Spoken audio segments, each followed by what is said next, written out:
Акчаң болсо барасың, акчаң жок болсо бара албайсың. Сага места дагы жок болот, дары дагы жок болот. Ассаламу алейкум, урматтуу мекендештер, урматтуу бардыгыңарга салам жолдойбуз.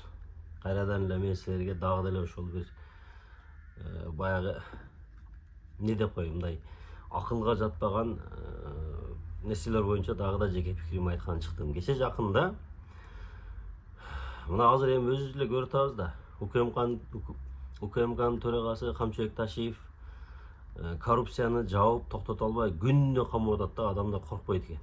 Күнүнө камап атат, күнүнө чуркап атат, күнүнө иштеп атат. Ушинтип ар бир тармакта коррупционерлерди мындай жок кыла албай ошолор менен күрөшүп атса, өкмөттүн орун басары деп коелу, Эдил Байсалов дарыгерлерге чай пул берүүнү мыйзамдаштырайлы деп чыгып атат да. Мындайча айтканда коррупцияны адалдаштырайлы дегендей мааниде ушундай чыкты.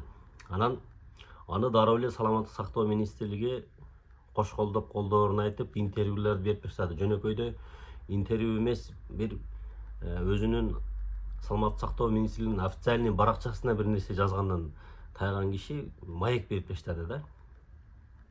Бул эмнени билдирет, туугандар? Бул деген ошол коррупцияны мыйзамдаштырып калалы деп.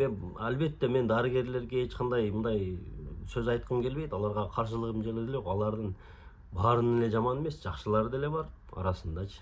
Анан элдин баары билет, что дарыгерлерде ал мыйзамдаштырбаса деле ал чай пул деген нерсе бар. Алардын өзүнүн ставкалары бар. Аны элдин баары билет да. Анан ошону мыйзамдаштырып коелу деп атат окшойт. Эгерде мыйзамдаштыра турган болсо, бул ставка дагы да чоңоюшу мүмкүн да. Сен мага чай пул бербедиң, мен сени карабайм деген мындай немеге өтөт. Коркпой чай пул сурап, коркпой, сен мага чай пул берсең карайм, чай пул бербесең карабайм дегенге өтөт ужечи. Бул мыйзамдаштыргандан кийин ушундай мыйзамдуу коррупция болот да. Акчаңа карап ооруканага барасың да, ошол эле. Акчаң болсо барасың, акчаң жок болсо бара албайсың. Сага места дагы жок болот, дары дагы жок болот. Ошондо ошону мындай мыйзамдаштырайлы деп атат да. Анан мен эмнени айткым келет? Эми азыр Минкап эмес, билбейм, мына мен Акылбек Жапаровду деле андай бул Акылбек Жапаров деген өтө күчтүү бир киши да, өтө бир мындай баягы Өмүрбек Текебаев айткандай эле бар.